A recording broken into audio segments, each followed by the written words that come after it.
I thought our story ended the day we signed the divorce papers. But nothing could have prepared me for what happened after she moved in next door. It started off as a spontaneous decision. I was frustrated after getting handed some incomplete work materials at the office, and on impulse, I decided to run the 2 miles home just to clear my head. I changed out of my jeans and dress shirt into a pair of athletic shorts, a t-shirt, my running shoes, and threw on some sunglasses and a headband before heading out. My plan was simple: grab a stack of newspapers I needed from the house, about 20 pages in all. I was maybe half a mile from home when something caught my eye. Ahead of me, about 200 yards down the trail, was a man walking in the same direction. That struck me as odd. That path doesn't really go anywhere except to my house. It's tucked back near a cliff and hardly ever used by anyone else. The only real reason to be out there was if you were heading toward my place. Picking up my pace, I rounded the final bend and saw him again, this time standing right at my back patio door. I stopped in my tracks and watched as he calmly, almost casually, opened the door. It wasn't locked. I just stood there, stunned for a moment, trying to process what I'd seen. Then it hit me: Alice, my wife, was working from home today. My heart jumped. I raced to the door, now shut, and this time it was locked. I fumbled for my key, opened it quickly, and stepped quietly into the house. The kitchen was empty. Alice's work laptop and some papers were scattered on the table, but she wasn't there. Then I heard something, a faint noise coming from upstairs. I didn't waste time. Just inside the dining room entrance, there was a wooden batten leaning against the wall, an old piece that had belonged to my grandfather when he was a patrol cop. I'd kept it as a keepsake, mostly for sentimental reasons. He was my hero growing up, and that batten had always made me feel protected. Gripping it tightly, I moved upstairs without making a sound, the carpet soft under my feet. I stopped outside the master bedroom. The door was shut, but I could hear something, quiet noises hard to make out. My mind raced, but I kept my composure. I pushed the door open slowly. He was standing there, pale as a ghost. A stranger in my bedroom. We locked eyes. He didn't know I'd been playing tennis for years, that I had a strong backhand and quick reflexes. I didn't say a word. I just smiled at him. That alone seemed to ignite something in him, like a cornered animal. With a guttural yell, he lunged at me about 6 feet away. I didn't hesitate. I swung the batten hard, striking him across the right side of his face. He never saw it coming, he didn't even have time to flinch. It wasn't clean or elegant, but it stopped him cold. Then the voice crackled through the phone. "Sir, help is en route. If you're armed, we ask that you place your weapon down. Our officers will approach cautiously. For everyone's safety, we appreciate your cooperation." "I'll be outside waiting," I told the dispatcher and ended the call. As the sound of sirens grew louder, I headed downstairs, still holding the phone. I placed the batten gently on the couch and stepped out onto the front lawn, standing there with my hands on my hips, trying to stay calm. A police cruiser rolled up first, followed quickly by an ambulance. They moved fast. One officer gave me a nod, another checked the house while the paramedics rushed inside. A policewoman guided me back into the kitchen. "Sir, can you please retrieve anything relevant from the scene?" she asked. I gave a silent nod, walked over to the desk drawer, and pulled out a small laptop I kept tucked away.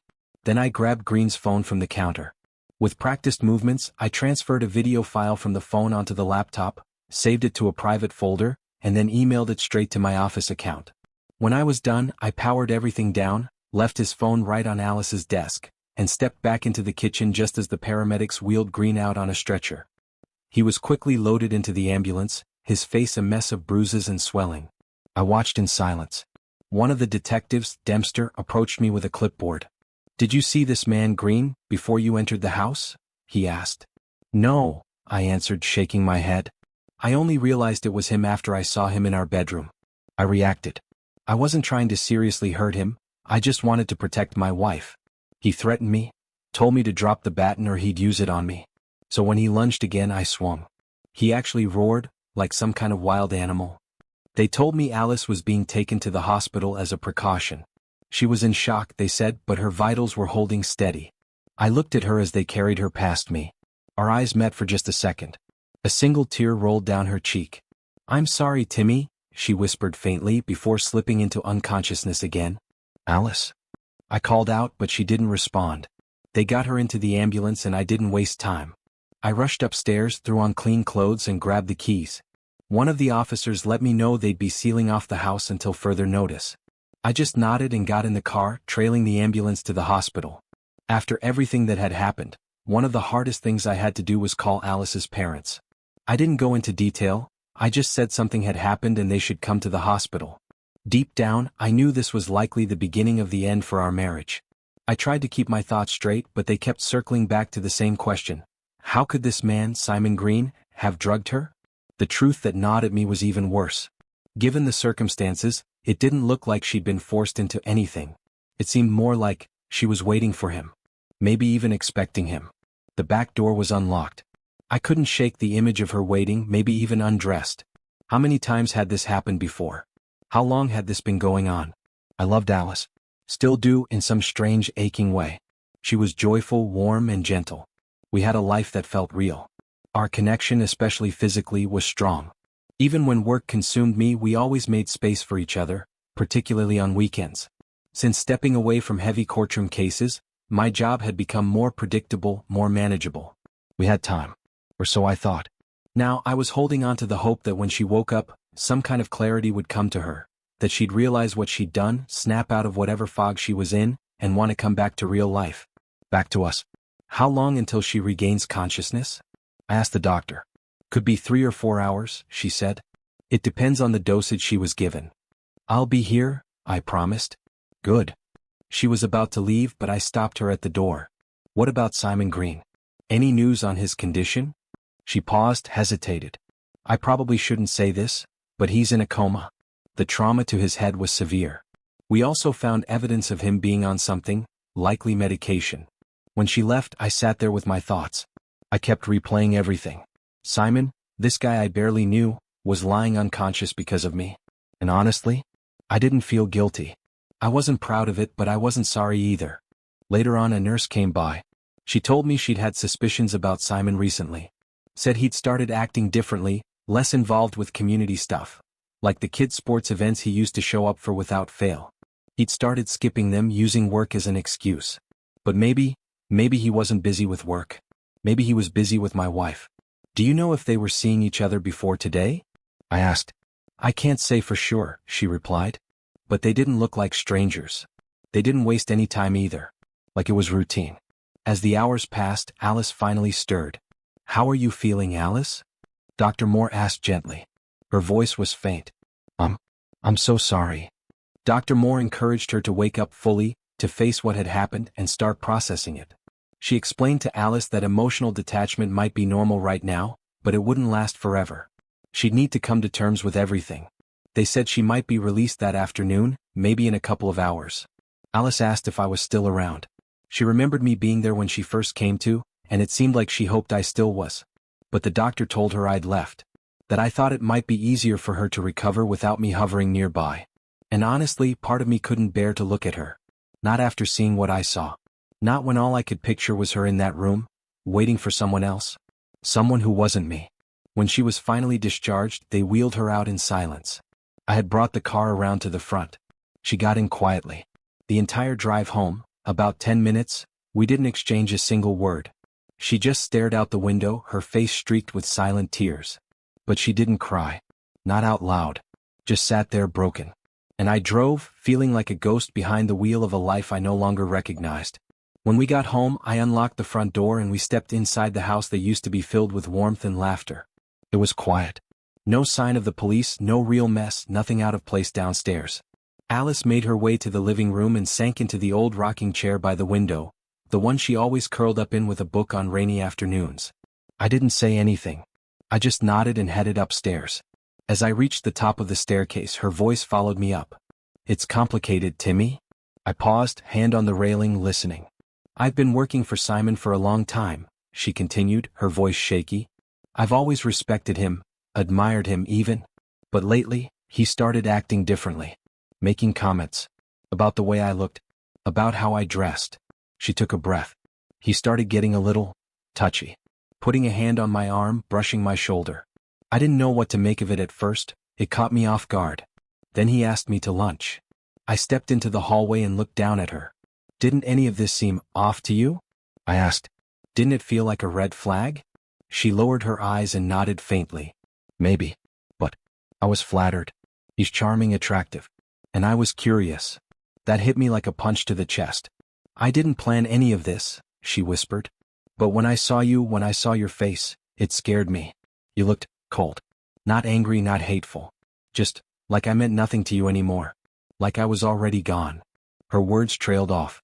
"I saw you raise that baton. And for a second I thought, maybe the police would blame you. But then you didn't wait for anyone. You acted. He ran at you and you did what you had to." I didn't respond.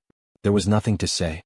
My mind was spinning, trying to separate what I had seen from what she was now saying. "I know it's hard to believe," she went on, tears beginning to fall, "but it was the first time. I swear to you. I love you, Timmy. I know this hurts, but I love you. I lost my way." I turned away from her, letting her sob quietly in the rocking chair, and walked into my home office. I needed to breathe, to think, to know. Green's phone was still where I'd left it. I opened it again, digging through the contents. What I found made my stomach turn. Dozens of calls. All in the evenings. Never during work hours. Never on the record. Text after text talking about lunches. About privacy. About sneaking away from the office. And the timing? It lined up too well with the nights Alice had seemed a little distant. A little too tired. A little too preoccupied. There were photos. One of them sitting across from each other at a cafe. A message from Simon, "Tonight?" I kept watching the video from that afternoon, the one from the camera I'd installed. The way she looked. The way she moved. The way she waited for him. And I knew. Whatever she'd said downstairs, this wasn't the first time. She had been looking forward to that moment. She hadn't looked afraid. She hadn't hesitated. She had been prepared. Despite her words, everything I saw told me otherwise. She said it was just once. But how could I believe that? When he was her boss. When they had this history. When everything added up so perfectly. I wanted to believe her. I really did. But all I could see was that video playing in my mind. And the woman in the rocking chair downstairs didn't feel like my wife anymore. I told Alice I needed to step out, told her I had to get back to work, but really I just needed space. My mind felt heavy, like every thought was swimming upstream. I needed time alone to think clearly. Before I left, I explained something important to her. I said, if we're going to move forward, whatever that looks like, we both need to agree on a few conditions. No dating, no physical relationships with anyone else while we figure this out. If either of us breaks that, it means we've given up. And the divorce moves forward, quickly. I drafted a simple contract outlining those terms, made 3 copies and left one with her. By the time I got home that evening, she was in the kitchen. The smell of dinner hit me as soon as I walked in, spaghetti with meat sauce and a side of salad. Nothing fancy but comforting. She was dressed in a gray tracksuit, barefoot, no makeup. She looked up when I came in, her expression small and uncertain. "It smells good," I said quietly. She gave a hesitant smile. "I'm still not sure about it." I didn't say much. I was still processing too much. After dinner, I stepped away to my office and put together a divorce agreement, something more official. I brought it out and handed it to her. She read through it slowly. Her eyes welled up and she looked up at me, voice trembling. "Could we maybe wait a little? Just until my mom gets here? I need her right now." I nodded. "Okay, we'll hold off. A little longer." Alice told me she planned to speak with a counselor, said she needed to talk to someone before making any big decisions. She looked me in the eye when she said it, her voice sincere. "If the counselor thinks it's important, you might be asked to come too." "Maybe," I said. "We'll see." Later that week, I found myself buried in paperwork at the courthouse, handling cases and completely forgetting about Alice for a moment. And that felt strange. Maybe that's the mindset I need to have going forward. Maybe that's how you survive a breakup, by learning to focus on anything but the person who once meant everything. During lunch, I started looking into apartments. Found one just 2 blocks from my office and set up a time to view it. It was practical. I told myself staying busy was a good thing, even if I was just running from the pain. Around 5:30 p.m., I started walking home. The day had passed in a blur. When I got back, Alice was waiting. She didn't cry. She just looked at me, stone-faced, serious. "You're letting your resentment cloud your judgment," she said. "I know I hurt you. But what's best for both of us might be trying to forgive, not punish." I shook my head. "Alice, what do you want me to do? Pretend this didn't happen? I saw everything. I can't forget it." "But maybe you could try," she said, her voice barely a whisper. "I'm not sure I can," I replied. "I can't unsee that video. I can email it to you if you ever forget." That's when she broke. Her body trembled as she started sobbing uncontrollably. "God, Tim?" I didn't say anything. I just stood there. Later that night I found myself thinking about Michelle, an old classmate from law school. We'd gone on a few dates back then, but she moved on, ended up marrying someone from our class. Now she had a little boy and, from what I'd heard, a pretty strong marriage. In a weird way, remembering her made me think maybe I still knew how to read people, at least once upon a time. On a whim I called her. To my surprise, she picked up on the second ring. "Tim?" she said, clearly surprised. "Is that really you?" "Yeah," I said. "It's me. How are you?" And just like that, I felt something loosen inside me. Maybe not peace, but the first breath of it. I ended up telling Michelle about what had happened with Simon Green. I explained it all honestly, how it started, how it ended, and how it was a case of self-defense. She listened quietly without judgment, and then surprised me by asking if I'd like to get lunch. I said yes. The place she chose wasn't far, just a small restaurant a few minutes from my new apartment. It felt oddly normal, having lunch with someone who used to be a part of my life back when things were simpler. We sat across from each other like old friends, catching up and dancing around the heavier things. "So, what now?" she asked gently. I signed a lease on a small place. Drew up a 6-month separation agreement. It gives us time to breathe, think. But honestly, I sighed. I'm not sure what I'm hoping for anymore. She nodded thoughtfully. I just hope you've really tried to see it from her side. I leaned back in my chair. That's the thing, she's already said she's sorry. She swore it would never happen again. But is that enough? When you've seen it with your own eyes? It's not easy, she said. But forgiveness never is. We shifted the conversation. I asked about her family. How are Big Bill and Little Will? I smiled. Little Will's 3 now, full of energy and impossible to keep still.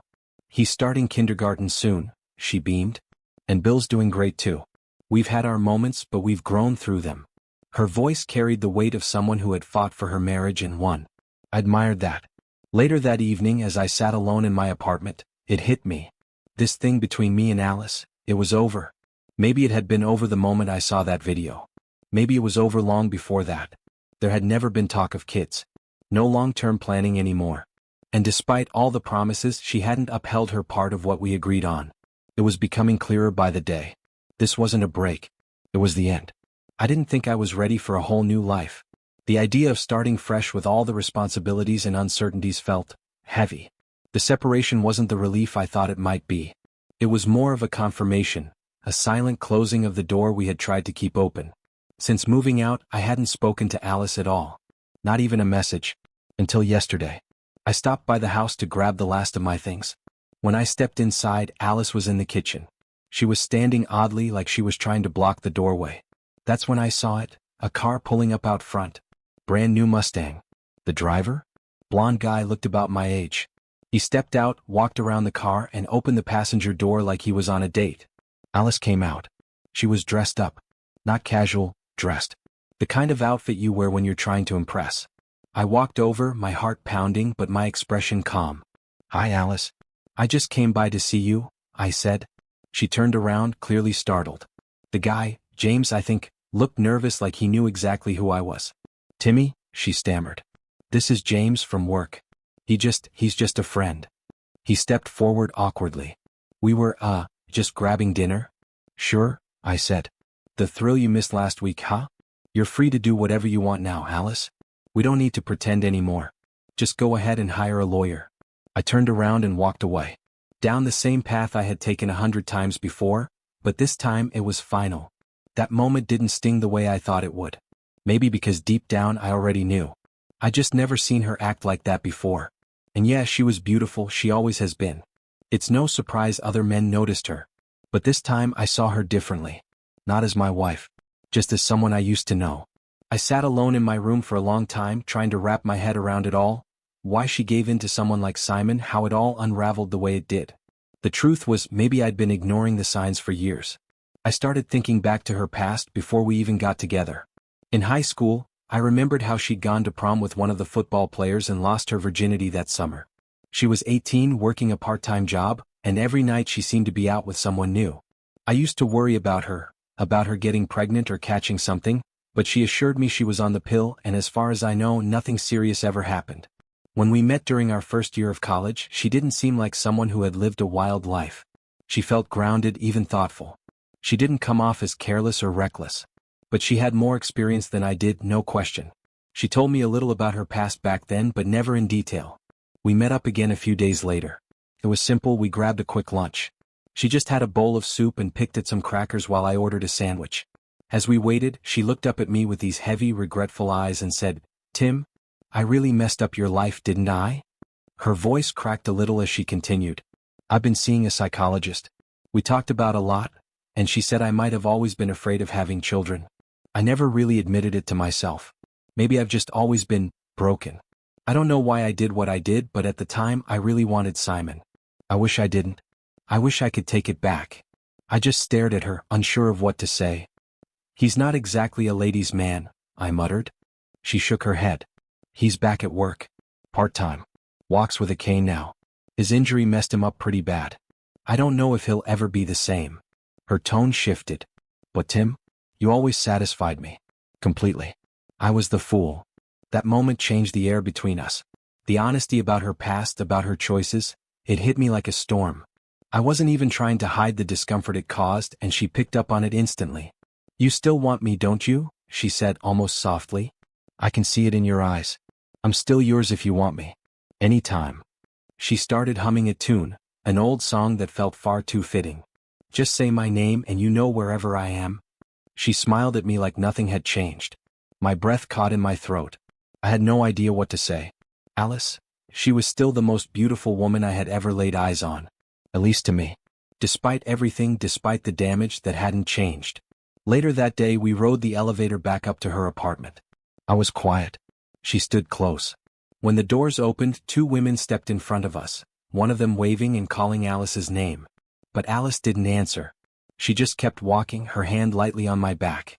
When we reached her door, she opened it fast and pulled me inside. I stumbled into a side table, trying to catch my balance. The air was thick with tension. Neither of us said a word. Things escalated quickly from there. The emotions, the memories, the need, it all blurred together. We didn't talk about what it meant. We didn't talk at all. For that moment, we were just two people trying to forget everything that had gone wrong. After that night with Alice, I knew I needed space. I took her to bed, but after, I quietly pulled away. I realized that if I stayed wrapped up with her much longer, we'd fall into another round, another emotional spiral, and I wasn't sure my heart or health could handle that anymore. The divorce was finalized the next morning. It was a quiet, efficient process. No fighting, no drama. Just paperwork, a few signatures, and a sense of something ending. We went our separate ways afterward, but by nightfall we found ourselves back in each other's company. Maybe it was habit. Maybe it was comfort. We shared a small dinner together. I suggested going back to Red Lobster, trying to bring back some sense of normalcy. But she gently declined, insisting on having soup instead. So we sat there, still half undressed from earlier, eating in the soft light of the living room. After we finished a slice of cake she'd brought home, she looked at me and said almost shyly, "Do you think you'll ever want to settle down again?" I sighed. Maybe someday. Maybe that's what I was chasing, Alice. A family. A sense of permanence. Maybe that's what pushed you away. Maybe that's what made other men feel exciting to you. She didn't answer right away. I looked her in the eye. "I still enjoy being close to you. You've always been amazing, and I mean that. You'll probably be the best partner I've ever had in that way. If you're okay with it, I think we could keep seeing each other like this until one of us decides to move on." She nodded. "Yeah, I'd like that." And just like that, we slipped into a rhythm. That weekend we barely left the bed. Only stood up to grab food, shower, or use the bathroom. The rest of the time we were tangled in sheets and nostalgia. But on Saturday afternoon, a knock at the door interrupted the spell. I don't know what I expected, but the sudden break in silence reminded me that real life was still moving forward outside those walls. As time passed, I came to terms with something hard but necessary. I was still open to love. Still wanted a home filled with laughter, maybe kids one day. And Alice? Well, she wasn't wired the same way. She craved freedom, variety, maybe even chaos. She had been involved with me and, though we weren't officially married, 3 other men during our relationship. And surprisingly, that didn't enrage me. If anything, some strange part of me was even drawn to the way she lived without chains. Eventually, I moved on. I met Maisie. She was different, older, grounded. 40, with a college-age son and a daughter who worked downtown. She had a calm presence, the kind of person who didn't need to prove anything. We connected easily. She was a great listener, sharp, and our time together, both in conversation and intimacy, Felt easy in a way I hadn't felt in a long time. She showed me her bedroom like she wasn't hiding anything. It was open. Warm. Honest. When I left the next morning, I felt something I hadn't in a while. Contentment. As I walked past the courthouse a few days later, where this whole chapter had unofficially begun, I felt a strange peace. Not because things ended perfectly, but because I was finally learning what I needed to move forward. There were moments when I'd catch myself thinking about the other women in my building, particularly the ones on the 4th floor. I never really found out much about them, just passing faces and brief hallway exchanges. Still, something about that curiosity stuck with me. It was harmless, a kind of pleasant memory of a simpler time when possibilities felt wide open. Then one afternoon Gwen surprised me. "You should ask me out sometime," she said with a playful grin. "I'm off today." I smiled. "Okay, how about dinner? At my place. I'll cook." Her eyes lit up. "I'd love that. I'm looking forward to it, Tim." She showed up that evening right on time, around 6:30. When I opened the door, my breath caught for a second. She looked stunning in a short evening dress and simple sandals. There was an effortless beauty about her, the kind that didn't try too hard but still left you speechless. I kept it simple in the kitchen. Fried chicken and rice, something warm and familiar. We talked over dinner, swapping stories and filling in the blanks of our pasts. She was 25 at the time, working part-time as a model for a few fashion magazines and waiting tables on the side to cover rent and bills. She told me she'd ended a long-term relationship a few weeks before we met, something that had dragged on too long, past its expiration date. We connected fast. A few weeks later, after a night filled with intensity and closeness, we lay there in the quiet. I turned to her, my voice a little shaky, and said what had been sitting on my chest for days. "I think I'm in love with you." She looked at me, her face softening, and then she smiled. "Tim, I've only had eyes for you since the day we met." That moment pulled us even closer. It wasn't just the physical side anymore. It was something deeper. Sure, our connection had its rough edges. There were moments when we wanted each other in that fierce, unfiltered way, but this was different. This was real. Life moved quickly after that. Gwen and I got married. Not long after, we made the decision to start a family. Within 3 years, we had 2 amazing kids, Thomas and Eileen. I made partner at my firm and bought a house in the suburbs. It wasn't flashy, but it was solid. It felt like home. But the past, it never really disappeared. I stayed in occasional contact with Alice. Not often, and not in any deep or emotional way. It was just the kind of quiet connection you have with someone who meant a lot once. She ended up marrying a colleague of hers, Larry Gibson, a year after Gwen and I tied the knot. They had 2 sons, Lawrence and Raymond. Funny enough, they moved into the house next door to Gwen and me. Small world, I guess. And so life kept moving. The chapters shifted. The names changed. The addresses changed. But sometimes, when I hear the wind through the trees out back, I still think about the long road that led me here. I want to be clear about something. I'll never be in an intimate relationship with Alice again. She's married. I'm married. And that chapter, whatever it once was, is closed. It has to be. Still, I could sense that the question was lingering. It bothered him. Gwen's friend, her husband, he finally just asked me about it. "I appreciate your honesty, Tim," he said. "If I could just trust that nothing's going on between you and Alice, I think we could all have something real. Friendship, trust, stability. But it's obvious there's still something between you two. Some history." He wasn't wrong. There was history. "I get it," I said. "There was chemistry once. A lot of it. But we both moved on. There's nothing left in that way, not anymore." He nodded. "That helps. I just needed to hear it." "Thanks," I added. "Honestly, I hadn't thought about it from your side like that. But I get it now. I really do." It made the whole dynamic between the 4 of us, me, Gwen, Alice, and her husband, a little easier to manage. On the surface at least. But deep down, I lied to him. Because as much as I try not to, I still think about her. Not every day. Not with obsession. But every once in a while, when something triggers it, an old song, a smell, a certain glance, I remember. None of the other moments I've had since can quite compare to the ones I had with Alice. The way we fit. The way we felt. Even after everything, the hurt, the betrayal, it's that closeness that still lingers in the back of my mind. And I know, when I see her sometimes she's thinking about it too. She doesn't say anything. But I can see it in her eyes. Maybe someday when we're both in our 80s and our spouses are gone, and the noise of life has finally quieted, maybe then we'll sit next to each other in a nursing home and talk about it. Not with regret. Not with longing. just with that kind of soft, knowing smile. Two people who once burned bright and never quite forgot.